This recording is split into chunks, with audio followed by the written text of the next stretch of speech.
Hello, everyone. Charles Watts here. Welcome to Inside Arsenal. It is Wednesday. I hope the week is going well and you're not getting too bored as we head further and further into the international break.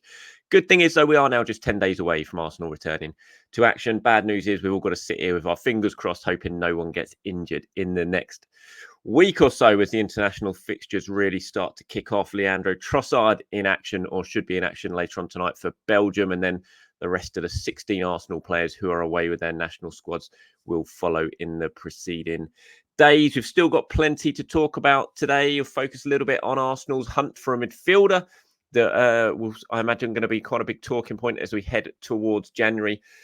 Quite a few players being mentioned. Douglas Luiz continues to circulate the name of Douglas Luiz, Ruben Neves as well. So we'll have a little bit of chat about that. I've got questions, comments from you guys as well on the sort of fallout from Nick Ramsdale's interview that I discussed yesterday. Gabriel Jesus over in Brazil is in the headlines as well. And of course, I will have to mention what I predicted would be a bit of a farce and what certainly turned out to be a bit of a farce. And that was Howard Webb and Michael Owen's referee mic'd up show, which went out on Sky Sports yesterday. So we'll talk about that as well. So let's get stuck into today's show, shall we? And we'll start with the midfield. Who doesn't like talking about transfers? And yeah, as we're building up towards January, they are going to become more and more of a talking point, of course. It is emerging that Arsenal's priority, shall we say, in January could well be a midfielder because of what's going on with Thomas Partey, because of the uncertainty about his fitness, when he'll be back, the fact he could be going to the Africa Cup of Nations if he does return in time for that tournament, of course, which means that he could not might end up being not available till kind of mid-February, to be honest. So we'll wait and see. And it is emerging that Arsenal could well be kind of switching their attentions, maybe from potentially adding a new attacker to protecting themselves by adding a new midfielder in January. Douglas Luiz of Aston Villa, a player we know Arsenal like and want and have bid for before and had multiple bids rejected for in the past, continues to be linked. We've seen Ruben Neves, who's over in Saudi Arabia, of course, having left Wolves in the summer, plays at Al Hilal. He has been linked as well as a player who's been linked with Newcastle recently as a potential loan deal. Loan deal. Wonder how the negotiations between PIF and PIF would go for that. But yeah, he could potentially be an option. It seems like Premier League rules might end up sort of forbidding Newcastle actually signing Ruben Neves on loan. I think that's all being discussed at the moment or trying to be pushed through at the moment. And Arsenal are being mentioned as possible sort of club to nip in and potentially bring him over, whether that be on loan or permanent remains to be seen, of course. It is an interesting one. I kind of look at it and I do feel, and I'm going to speak about this. Oh, of course, actually, just to mention, myself and James Penge will be recording Inside Arsenal Extra Time a little bit later on this afternoon. So many of your comments in terms of who you would want to see Arsenal sign in January have been sent in over the last sort of 48 hours or so for that. So thank you very much. I'm going to sort of collate them all together, on most of them all together. And so me and James can discuss that. And a lot of you have been sort of saying, you know, I think probably a midfielder left eight could well be priority. And I kind of look at it and I am swaying towards that. I do think in whatever happens in January, I still kind of feel like Arsenal have got enough to get through to the end of the season in terms of a forward. I think they need to sign a forward, but I think that should probably happen in the summer. I don't want to see them rushing into a forward deal in January just for the sake of it. You know, I think, you know, signing a striker, spending big money on a striker or another attacker, you have to get that right. You've got to make sure you get the player you really want. And I feel like that could well be something best served for the summer. But in terms of midfield, if there is an option to do it in January, I think that is the area that the squad really does need strengthening. It's just, you know, if something were to happen to Declan Rice, touch wood, that would be, you know, an absolute nightmare for Arsenal. I don't feel like they're protected enough because of what's going on with Thomas Partey, because of how long he's been out for and potentially could well be out for, especially if he goes to the Africa Cup of Nations. I look at that part of the squad and just think they're not very well protected. If something happens to Declan Rice, then it would be really weak. We saw the midfield against, it was West Ham, wasn't it, in the League Cup, and how light and small and one pace kind of that was, especially with Smith Rowe out as well. And that didn't work that night. And imagine if you had to do that for the very long term. If Rice was to say pick up an injury that left him out for 6 weeks or something while Partey is out, I just don't think that's enough. I think that Arsenal's title charge would probably come to a pretty swift end should something like that happen. And that's kind of why I just feel like in January, if there is an option to bring in a midfielder, then that's probably the best thing to do. It's not going to be easy, especially, I don't know the Ruben Neves thing. I don't know how difficult that would be, how willing Al Hilal would be to let that happen. But with Douglas Luiz, it would be an incredibly difficult one to do just because we know how hard Aston Villa fought to stop Arsenal signing him, just a couple of transfer windows ago. And that was when he had less than a year left on his contract. Since then, he's signed a new contract. He's incredibly influential for them. He's playing week in, week out, playing so well under Unai Emery. He's coming towards his peak at 25 now, long-term contract at a very rich, ambitious Premier League club. That is a very, very hard transfer to do, especially in January as well. So, when I kind of think about it and think about Arsenal's chances of pulling that one off, I think they would be pretty slim. It would be a very hard one to do. And we saw that last time. So whether there are other options on there, I'm sure they are. We know Arsenal being linked with Andre, for example, over in Brazil, but lots of clubs are being linked with him. And I think his agents are doing very, very well to get his name out there and bandied about as much as possible at the moment. And I think that will probably continue and potentially even ramp up as we get closer towards January. But yeah, for me, the midfielder hunt, I think, is the really crucial part of Arsenal's January plans, or should be the real crucial part of January plans. Whoever ends up arriving, if someone ends up arriving, then we'll have to wait and see on that. I think money's going to be really interesting as well. How much do Arsenal have to spend? We saw what they had to do with the David Raya deal in the summer. Nothing much has really changed, you would think. I mean, I don't know the ins and outs of Arsenal's finances, but the fact that they were having to sort of work around deals like that in the summer, would they have to do that again in January? Perhaps, unless they can make a very significant sale. And when I say a significant sale, you kind of look at who that could potentially be. Aaron Ramsdale immediately pops to mind. As I said yesterday, I don't think Arsenal should be getting rid of him in January because that weakens the squad. You'd have to sign a new goalkeeper. That goalkeeper's not going to be as good as Aaron Ramsdale. You're weakening your squad halfway through the season.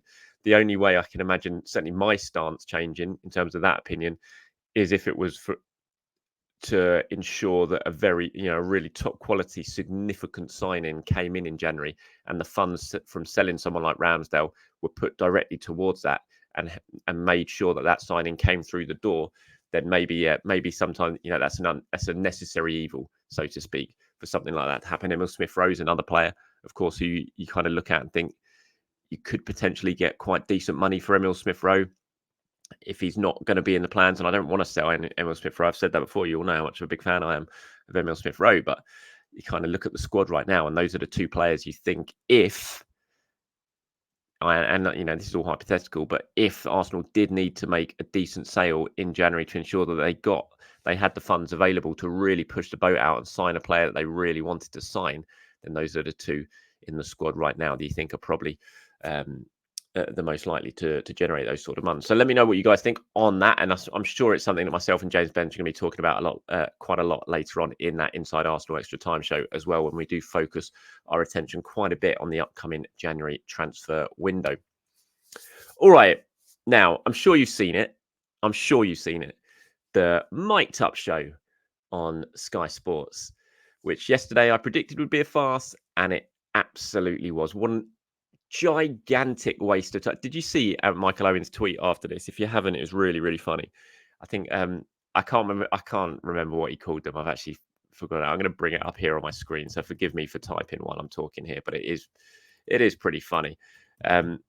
He was not a happy man, Michael Owen, in terms of how the show was reacted. Here we go. The tweet is, "You're just scumbags, always have been. Trawl through a load of messages until you find a couple of negative ones and then create an article. Most people thought the show was insightful and educational." I can't even not laugh when reading that, which is our aim. When he says you're just scumbags, he was talking at the Daily Mail online, who wrote a piece saying that football fans have widely slammed Michael Owen's show for not questioning Howard Webb enough. And while he's well within his rights to have that opinion on the day of the Daily Mail online, of course, they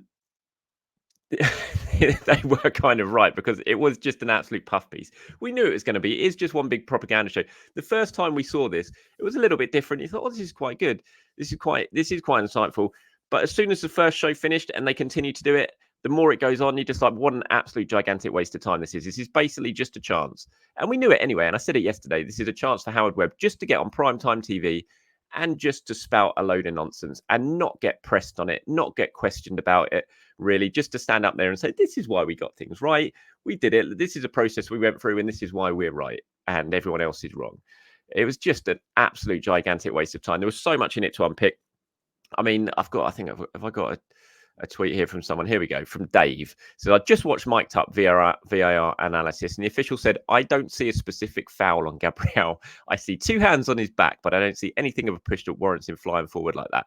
And then, Dave continues to say that, I said it would be a farce and it did not disappoint. And he was absolutely right. It was a farce. And that the whole period where they spoke through the goal that was disallowed, as I've said before, the ball out of play, the offside, I can understand why that was not given and the VAR couldn't change it because it wasn't conclusive. But the foul was a foul. It's always been a foul. It always will be a foul. And the fact that the referee stands there, and also the angles that the VAR actually watched the incident on were a joke. They were so far off. As soon as they decided, they sort of glossed over it and said, oh, there's two hands on the back, but we're not sure it's a foul. There's nothing specific there, which was a load of rubbish, of course. Two hands on the back, it's going to be a foul. But as soon as they moved away from that and then started looking at the offside, they actually started to show and look at the replay from behind the goal where you quite clearly see how blatant a foul it was. But they didn't show that replay when they were actually looking specifically at whether there was a foul or not, which was just an absolute joke. So the whole thing was a joke. And then they didn't even show the audio from the Bruno or the Kai Havertz one. So the two decisions which they've been proven to have gotten wrong and should have been a red card for both players, they didn't show the audio. They didn't air it. So it's not open at all. Of course it's not. They'll pick and choose what they want to show. But other incidents like that, which was a blatant red card for Bruno, all day long it's a blatant red card for Bruno. And it probably was a red card for Kai Havertz. They don't show the audio. They don't show how they managed to get that wrong. The whole thing's just a joke, honestly. And yeah, I didn't even talk about it on social media after it yesterday because I just didn't want to get into it. And I've ended up start ranting again just now. It just brings the worst out of me. So yeah, those were my thoughts on it. And I'm glad it's over. I'm glad it's done with. And we can all kind of just move on now until the next farce of a decision happens, which will happen because we all know it will. Jorginho has been speaking elsewhere. He's been called up to the Italy squad, back into the Italy squad after being left out recently. He was been speaking at the Italy press conference and he was talking about how he's enjoying his football right now. And he was asked about his future and everything like that. This is what he had to say. He said, obviously it takes time to understand the mechanics. How do you say that word? The mechanisms. Someone tell me how to say that. For some reason, my head's gone blank. But he says, Arteta gives you a billion pieces of information, but I'm very happy there. I have grown a lot on the pitch in experience. I changed teams, coaches. Therefore, I took in more information. I understand the game even more and how to compete. Competing does not just mean playing well, but also comes from experience. And I try to pass this experience on to my teammates. I'm not sure about the future. I would like to return to Italy, but I don't know when the right time would be. I want to return, yes, but I don't know when. I feel I still have things to do at Arsenal. And I don't want Jorginho to go. I have to say, I think he's been really, really useful. I think he's been a really good signing. I think he's clearly still got quite a bit to give. He's showing that at the moment. He might not be the greatest of players anymore. He's not at Thomas Partey's when he's at full fitness standard. He's obviously not a Declan Rice standard, but he's still a very, very good player. He still brings an awful lot to this team on and off the pitch. He's wearing the armband a lot at the moment, and that says a lot about what Mikel Arteta thinks of him, what his teammates think of him. And I hope he still stays, certainly for the remainder of the season. Potentially in the summer, that's a good chance for him to move on. If Arsenal do spend big, which we think they will, to bring in at least another midfielder, then maybe that is the time to move on. But for now, I think he's got a big part to play, and I'm looking forward to Jorginho staying for the second half of the season. Before I move on to Aaron Ramsdale and the reaction from some of you guys on that interview that his dad gave yesterday and what I had to say, there was a game last night in the EFL Trophy, which of course Arsenal sort of under 21s. It's like the academy team in the EFL Trophy. They go up against proper football league teams. Arsenal and Reading. It was a final group stage. Both teams had already qualified actually and gone through to the knockouts. And so this was the final group stage It was 5-2 to Reading in the end. It was a remarkable shot. My logo is actually over how many shots Arsenal had, but I think Arsenal had like 18. So I think there was 42 shots in the entire game. There's nearly a shot every minute, every other minute. Sorry. Reading won it 5-2. Vieira played for Arsenal. He scored a penalty, missed a penalty. Reece Nelson played for Arsenal and was, by all accounts, the best player on the pitch. So it was a good opportunity to get some game time. Obviously, Vieira is going to be banned for the next 3 matches in senior football. So this was an opportunity Arsenal took to give him some minutes to keep him ticking over during that period. Reece Nelson hasn't played too much recently, and it was good for him to get out there and play. You can see the team on the left there if you're watching this on YouTube. You had the likes of Kyan Edwards, who scored the second goal for Arsenal, Charles Ago Jr., Henry Francis, Bradley Ibrahim, Zayn Louis, who I think was captain, Raul Walters. So it's a fairly strong team, especially with Vieira and Nelson in the mix there. But Reading just about coming out on top in a game where I think it sounded like Arsenal got picked apart quite a lot. I didn't see the game, but watching what people who did watch it and who were there saying Arsenal got picked apart quite a bit on this sort of transition, and Reading took full advantage of that. But good minutes for Vieira and for Nelson anyway. Just rounding things off today, let's quickly talk about Aaron Ramsdale and just a reaction I wanted to bring up. And I just thought it was really interesting looking at the mixture of comments that was sent in to me. I think just sums up how the fan base is feeling about this whole situation at the moment. I've just put a sort of selection of them on the screen. If you're watching this on YouTube, you can see them. AFC 358 says it's embarrassing the way we've treated Ramsdale. I am dumb for says there is all this love for Ramsdale and how he has been treated by Arteta. There was none of this for Leno when he was treated the exact same way. Ole, I think that's Ole Healy, says Ramsdale's dad didn't praise Arteta when he picked up his son from teams that got relegated twice and being bold enough to play him ahead of a German international keeper, but now he has criticised him for trying out Raya. And then D-Man8473 says, I must be the only one who thinks Raya is a better keeper. He commands the box better and is more comfortable with taking the ball out of the air, set pieces and balls crossed into the box. With the obvious and better contribution, maybe Ramsdale is arguably a better shot stopper. So very split and very different sort of opinion when it comes to this. And I think that does kind of sum up the whole situation and how the fan base is feeling about it. I had my say on it yesterday. I'm not sure the comments for Aaron Ramsdale's dad were particularly wise.